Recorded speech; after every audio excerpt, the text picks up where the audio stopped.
Assalamualaikum warahmatullahi wabarakatuh. Perkenalkan, nama saya Hilda Maria dari kelas Metodologi Penelitian 5A. Di sini saya akan mempresentasikan proposal saya.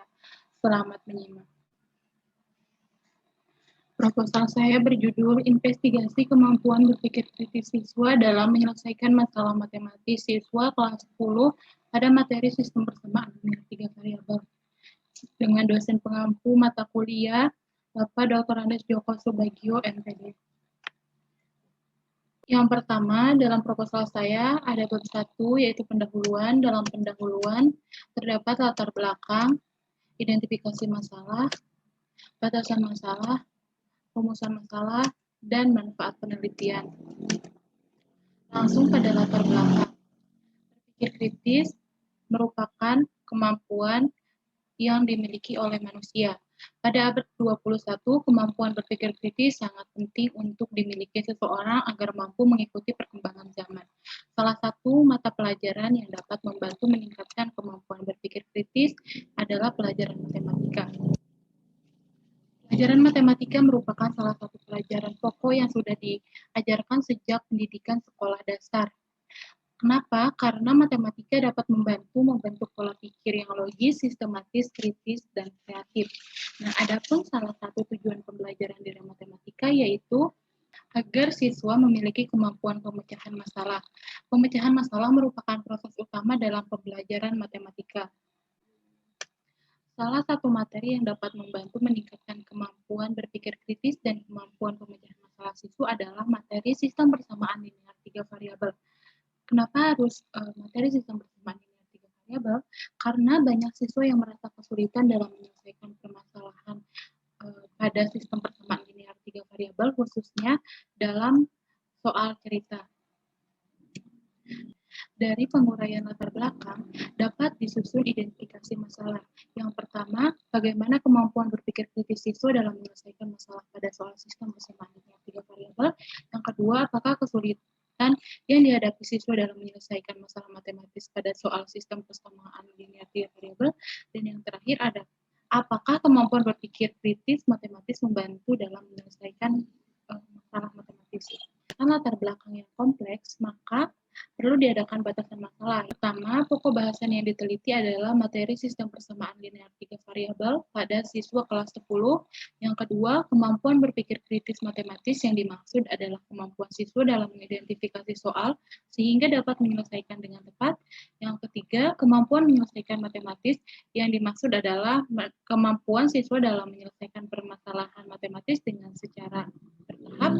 Yang keempat, menyelesaikan permasalahan sistem persamaan linear 3 variabel yang dimaksud berupa soal cerita yang pengerjaannya harus berisi langkah-langkah penyelesaian soal guna untuk memperjelas jawaban.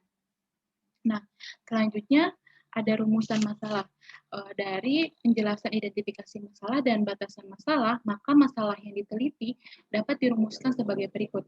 Apakah kemampuan berpikir kritis dapat meningkatkan kemampuan menyelesaikan masalah matematis pada siswa kelas 10 pada materi sistem persamaan linear 3 variabel? Nah, untuk selanjutnya ada tujuan penelitian. Dalam tujuan penelitian yang pertama bagi pendidik diharapkan dapat meningkatkan kemampuan berpikir kritis matematis siswa untuk peserta didik. Dengan adanya penelitian ini diharapkan dapat terus melatih kemampuan berpikir kritisnya agar dapat meningkat. Untuk sekolah diharapkan dapat memberikan kontribusi untuk meningkatkan kemampuan berpikir kritis matematis siswa khususnya dalam pembelajaran matematika.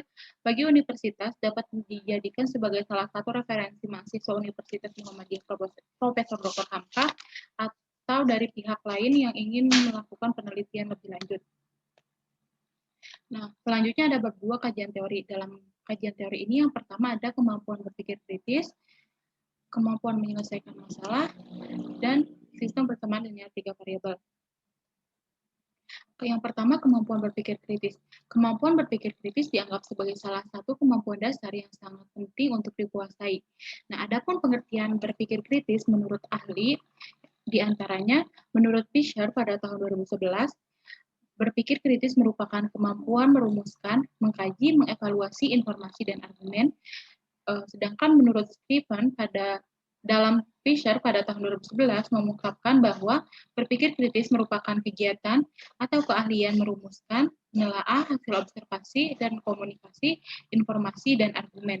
Dari definisi tersebut dapat disimpulkan bahwa berpikir kritis adalah kemampuan menguraikan, menjabarkan, menguji suatu ide hasil observasi, informasi, ataupun argumen, serta membuat keputusan berdasarkan dengan adanya bukti.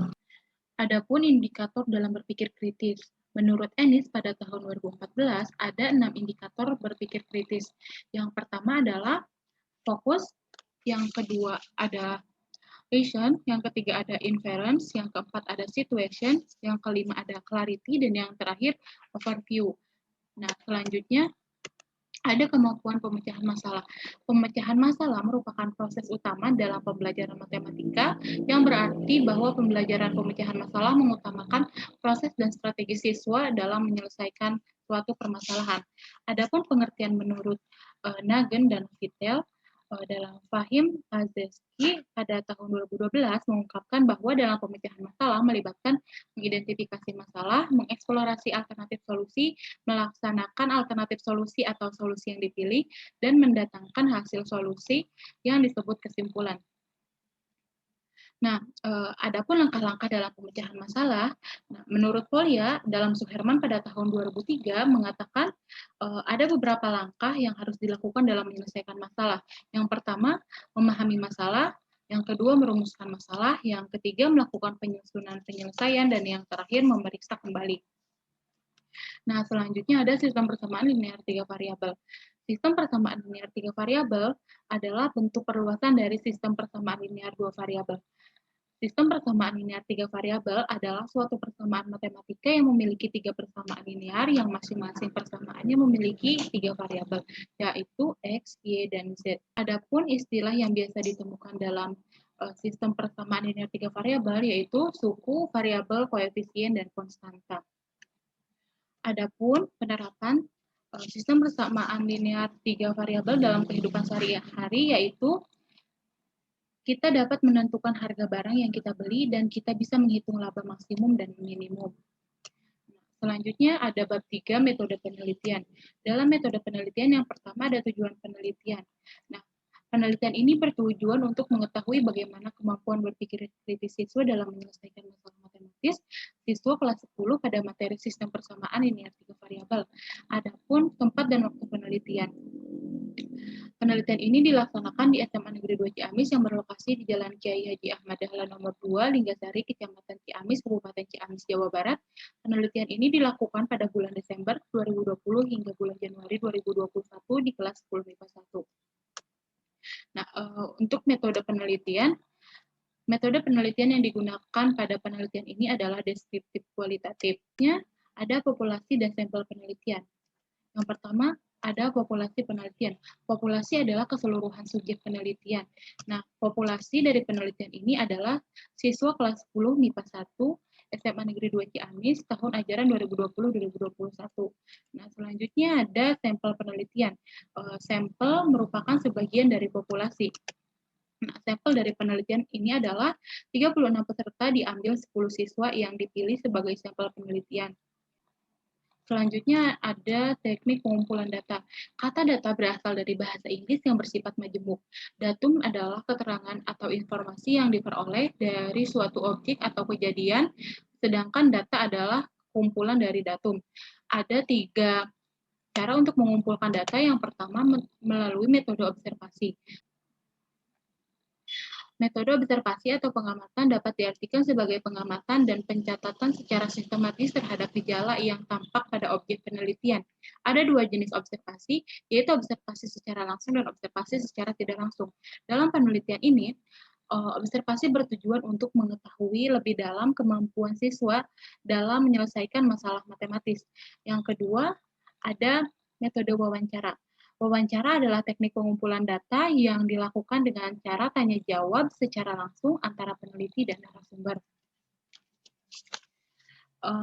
Wawancara yang dimaksud dalam penelitian ini dilakukan dengan siswa secara langsung. Yang ketiga ada metode tes tertulis. Dalam penelitian ini, tes yang dimaksud adalah tes kemampuan berpikir kritis siswa yang bertujuan untuk mendapatkan data kemampuan berpikir kritis siswa dalam menyelesaikan masalah matematis. Nah, yang selanjutnya ada instrumen penelitian. Instrumen yang digunakan dalam penelitian ini yang pertama ada lembar observasi. Dalam penelitian ini, lembar observasi bertujuan untuk mengamati kemampuan berpikir kritis siswa dalam menyelesaikan masalah matematis dengan cara menyebarkan angket baik secara online maupun secara langsung. Nah, yang kedua ada lembar tes tertulis. Yang dimaksud lembar tes tertulis adalah untuk mengetahui kemampuan berpikir kritis siswa dalam menyelesaikan masalah matematis dengan cara memberikan soal secara langsung yang dibuat oleh peneliti kepada siswa. Dan selanjutnya ada pedoman wawancara. Pedoman wawancara yang digunakan dalam penelitian ini digunakan untuk mengetahui kemampuan berpikir kritis siswa dalam menyelesaikan masalah matematis dengan cara mewawancarai narasumber yang bersangkutan. Nah, selanjutnya ada teknik analisis data. Yang pertama, ada analisis data observasi. Analisis data observasi ini dilakukan untuk mengetahui kemampuan berpikir kritis siswa dalam menyelesaikan masalah matematis dengan cara melihat data dari hasil pengisian angket yang telah disebar. Nah, yang kedua ada analisis data soal tes kemampuan berpikir kritis. Dalam analisis tes tertulis yang dilakukan dengan mendeskripsikan kemampuan berpikir kritis siswa pada masing-masing kriteria. Nah, selanjutnya ada analisis data wawancara. Nah, analisis data menurut Niles dan Huberman bahwa ada 3 alur kegiatan, yaitu yang pertama ada reduksi data, yang kedua ada penyajian data, dan yang terakhir ada penarikan kesimpulan. Sekian yang dapat saya sampaikan dari proposal penelitian ini. Semoga maksud dan tujuannya dapat tersampaikan kepada Bapak dan teman-teman semuanya. Terima kasih atas waktu dan perhatiannya. Assalamualaikum warahmatullahi wabarakatuh.